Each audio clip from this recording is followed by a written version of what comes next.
자, 오늘은 히브리서 3장 12절부터 19절까지 말씀으로 형제들에 대한 권고라는 제목으로 같이 말씀을 보겠습니다.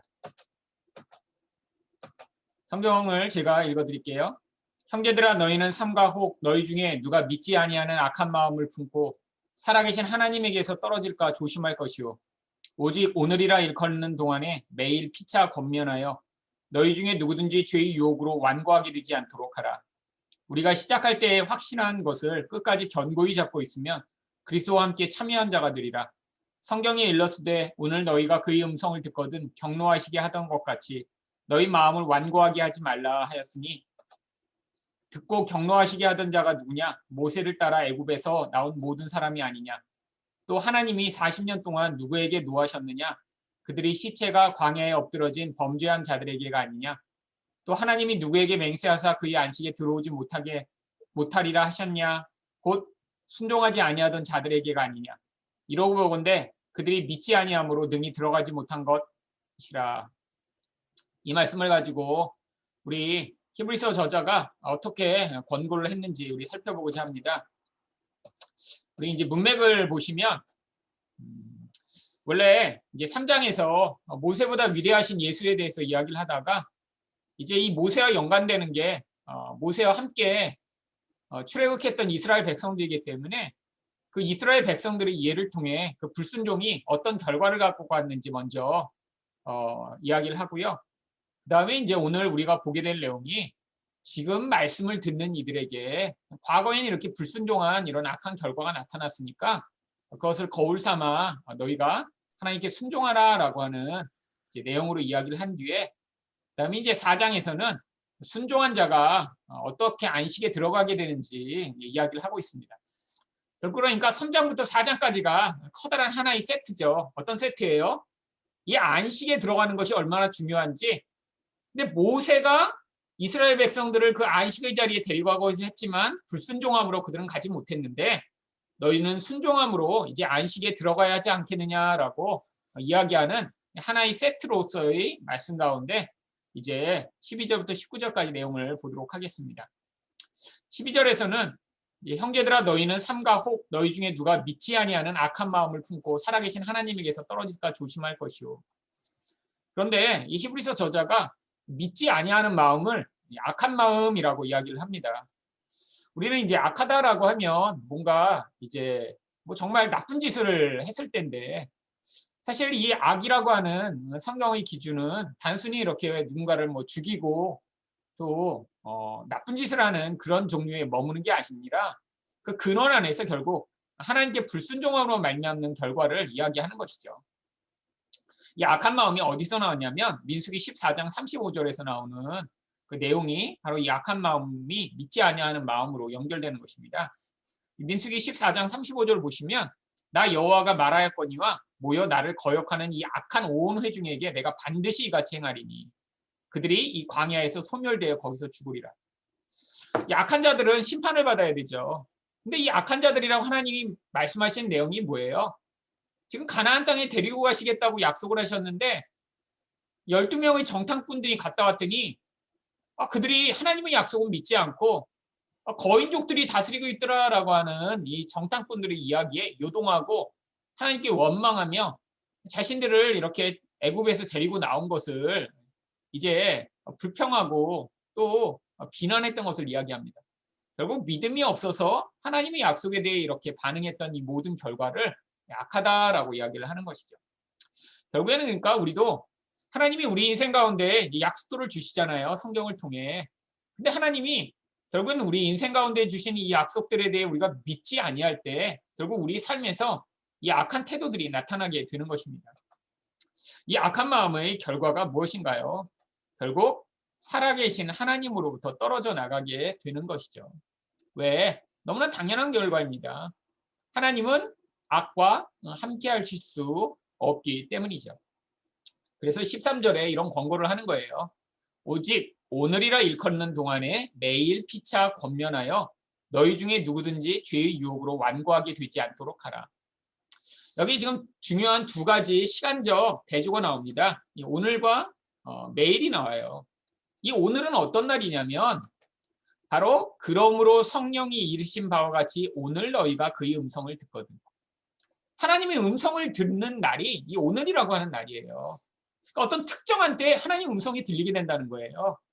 여러분 우리 인생 가운데도 매일 하나님의 말씀이 은혜롭고 내가 그것에 정말 감동하고 사실 그러기 쉽지 않습니다. 하지만 우리에게 하나님이 특별하게 말씀하실 때가 있어요. 근데 그런 말씀을 들었을 때 우리가 어떻게 해야 돼요? 매일처럼 해야 되는 게 죄의 유혹으로 완고하게 되지 않도록 주의하여 서로 권면해야 되는 거예요. 자, 우리가 왜 주일날도 말씀을 듣고 뭐 성경 공부도 하고 수요 성경 공부도 하고 뭐 이런 다양한 종류의 이런 모임과 또 목장 모임도 해야 되고 하나요? 피차 우리가 권면하여 죄의 유혹으로 완고하게 돼서 마음이 더 이상 하나님의 말씀에 대해 완전히 이제 거부하는 상태가 되지 않도록 매일 우리가 서로를 격려하고 또한 도전해야 하는 책임이 있기 때문입니다. 여러분 이 죄라고 하는 것이 참 무서운 게 어떻게 되냐면 이 죄가 결국 마음에 쌓여 계속 영향을 받게 되면 마음이 완고해져서 나중에는 하나님의 말씀이 전혀 들리지 않는 상태가 되어버립니다. 이게 제일 무서운 거예요. 설교를 들어도 하나도 무슨 얘기인지 알지 못하고 재미도 없고 아니 말씀이 마음에서 튀겨나가듯이 마음이 단단하게 된 상태가 되어버리는 거. 이게 죄가 가져오는 가장 무서운 것인데 이것에서 벗어나게 만들 수 있는 아주 중요한 일이 매일처럼 서로가 권고하여 자, 이게 죄야. 하나님이 우리에게 이런 약속을 주셨어 라고 말씀으로 서로를 도전하고 권고하는 일이 꼭 필요하다라고 하는 것입니다. 여러분 그래서 우리가 목장 모임도 하는 거고 성경 공부도 하는 거고 우리가 정말 서로를 자꾸 격려하고 도전하고 또 서로에게 정말 그 완고한 마음이 들지 아니하도록 서로를 위해 붙들어줘야 될 역할이 필요한 것이죠. 14절을 보시면 우리가 시작할 때의 확실한 것을 끝까지 견고히 잡고 있으면 그리스도와 함께 참여한 자가 되리라. 시작할 때 확실히 우리가 붙잡은 것이 무엇인가요? 바로 6절에서 우리가 소망의 확신과 자랑을 끝까지 굳게 잡고 있으면 여러분 하나님이 우리가 예수를 믿을 때 우리에게 약속을 주셨고요. 우리는 그 약속들을 기억합니다. 우리가 죄에서 구원을 받았고 예수를 믿으면 하나님 나라에 가게 되고 이런 우리에게 소망이 주어져 있는데 삶에서 어떻게 된다는 거예요? 확실한 것을 끝까지 붙들어야 되는데 이 죄의 유혹으로 말미암아 마음이 자꾸 완고해지면 우리에게 주신 약속들이 자꾸 희미해져 버리는 거예요. 이게 문제죠, 이게. 여러분 죄라는 게 가져오는 정말 가장 무서운 일이 우리가 하나님 말씀에 대해 이렇게 정말 면역이 된 것처럼 만들어 버리는 것입니다. 여러분 우리 자녀들을 위해서도 우리 가족들을 위해서 그래서 기도해야 합니다. 한 번, 두 번 하나님 말씀에 대해 이렇게 거부하고 듣기를 싫어하고 점점점 멀어지기 시작하면 나중에는 갑자기 돌아오게 되는 경우가 참 드뭅니다. 계속해서 하나님 말씀에 영향을 받고 또 그래야 이 하나님 말씀에 대한 완고한 마음이 돌이켜지기가 어려운 것이죠. 자, 그러면 나중에 무엇에 참여하게 된다는 것이죠? 하나님의 집에 함께 참여하는 것이고요. 이게 지난번에도 말씀드렸지만 하나님 나라이며 하나님 백성들이 함께하는 것이며 우리가 함께 하나님과 거하여 하나님의 성전이 되는 이 성경의 약속들을 이야기합니다. 결국 사랑하는 사람이 모두 하나님과 연합해 하나의 그런 공동체와 하나의 모임이 되는 것. 이게 우리의 천국에 대한 가장 큰 소망이에요. 제가 자주 말씀드리지만 천국은 좋은 곳이라 가는 것이 아닙니다. 우리를 죽기까지 사랑하신 그분이 또 우리가 사랑하는 사람과 함께 연합하여 함께 하기 위해서 가는 곳이 천국이죠. 여러분 그렇다면 이 땅에서도 얼마든지 우리가 천국을 맛볼 수 있습니다. 그렇잖아요? 우리가 하나님을 사랑하고 하나님을 사랑하는 사람이 함께 할 수 있다면 거기서 천국을 24시간 계속 맛볼 수는 없지만 문득 천국 경험을 할 수 있겠죠. 여러분 그것을 위해 기도하셔야 돼요. 하나님 이 땅에서는 정말 지옥 같고 만나면 모두 싫고 그냥 나 혼자 있고 싶고 그러다가 나중에 천국에 가서 그냥 하나님과만 살게요가 아니라 하나님 이 땅에서도 다른 사람과 이렇게 함께하는 것이 기쁨이고 사랑하는 것이 이렇게 축복이고 그 안에서 함께하는 놀라운 은혜가 있는 그 경험을 할 수 있게 해달라고 우리가 같이 기도하면서 그 하나님의 집에 함께 참여하는 자가 되기를 소망합니다. 15절에서는 그래서 무엇을 얘기하나요? 성경에 일렀을 때 이거는 앞에서 얘기했던 시편 95편 7절 8절을 부분적으로 인용하면서 말씀을 하고 있는데 이제 이 시편 95편은 이제 7절부터 8절은 이 히브리서에서 여러 차례 인용되는 부분이에요. 그래서 이 내용을 가지고 이제 세 가지 수사학적 질문을 던집니다. 무슨 얘기냐면 빤한 답이에요. 빤한 답. 근데 성경에서 이 답만 이렇게 이야기하지 않고 어떤 질문을 던지고 답하고 질문을 던지고 답하는 방식으로 중요한 내용을 강조하고자 할 때 이런 방식을 쓰는데 이 시편 말씀을 가지고 질문을 던지고 답하고 하는 방식을 통해 이게 얼마나 중요한가를 우리에게 가르치고자 하는 거예요. 그래서 세 가지 질문이 나오고 세 가지 답이 나옵니다. 첫 번째가 16절에 나오는 질문과 답이에요. 질문은 뭐냐면 듣고 하나님을 경노하시게 하던 자가 누구냐? 답은 뻔하죠. 애굽에서 나왔던 모든 믿지 않는 사람들이 하나님을 화나게 했던 자들이라는 거예요. 그래서 17절과 18절에는 두 번째와 세 번째 질문과 또 그것에 대한 답이 나옵니다. 두 번째 질문은 17절에 나오는데요. 그럼 하나님이 40년 동안 누구에게 노하셨느냐? 누구에게 노하셨죠? 시체가 광야에 엎드러진 범죄한 자들이죠. 결국 믿지 않는 이 하나님에 대한 범죄의 결과는 죽음을 당하게 된다라고 하는 것입니다. 근데 제가 이것이 무엇이라고 말씀드렸죠? 결국 하나님께 반역하며 불순종하는 우리 옛 자아는 결국 이 세상 가운데 결국엔 소멸되도록 하나님이 하신다라고 하는 이것도 우리에 대한 놀라운 약속입니다. 여러분, 우리나 주변 사람들을 보고 반역하고 하나님께 불순종하고 믿지 않고 근데 그 존재가 소멸돼 버리기를 원하는 건 아니잖아요.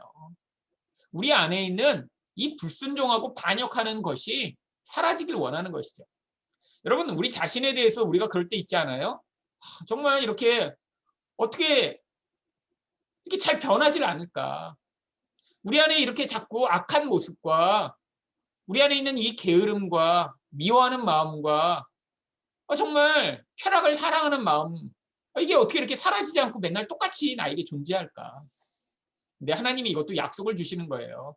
결국 이 광야 인생을 통해 하나님이 이것들을 소멸시키시고 결국에는 우리 안에서 예수 그리스도를 믿는 그 모습을 결국 하나님이 집으로 삼으셔서 영원히 함께 하시겠다고요. 여러분, 결국 그래서 광야에서 범죄하여 엎드러진 이 자들의 모습 또한 우리에 대한 하나님의 약속으로 받아들일 수 있는 것입니다. 세 번째 질문은 뭐죠? 하나님의 안식에 들어오지 못한다고 누구에게 그럼 맹세하셨는가? 바로 순종하지 아니하는 자들이죠. 결국 답이 아주 명확합니다. 순종하지 않는 악을 행함으로 하나님께 심판을 받아 광야에서 시체가 된 자들, 이들을 보면서 우리 인생 가운데 끊임없는 이런 양가 감정이 들잖아요. 어떤 감정이요? 내 마음대로 살고 싶고 하나님의 약속이 자꾸 믿어지지 아니하고 미래가 불안하고 다른 사람을 봐도 답답할 때가 있을 때마다 우리 안에서 무엇을 기억하라는 거예요? 하나님의 말씀을 듣고 순종해야겠다.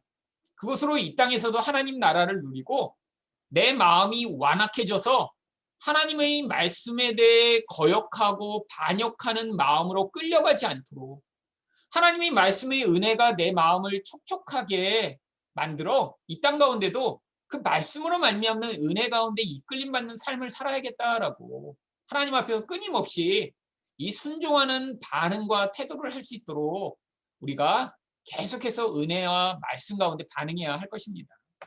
그래서 마지막으로 19절에서 뭐라고 마무리하나요? 이로보건대 믿지 않음으로 능히 들어가지 못한 것입니다. 믿지 않는 결과가 하나님이 안식에 들어갈 수 없음으로 나타났고요.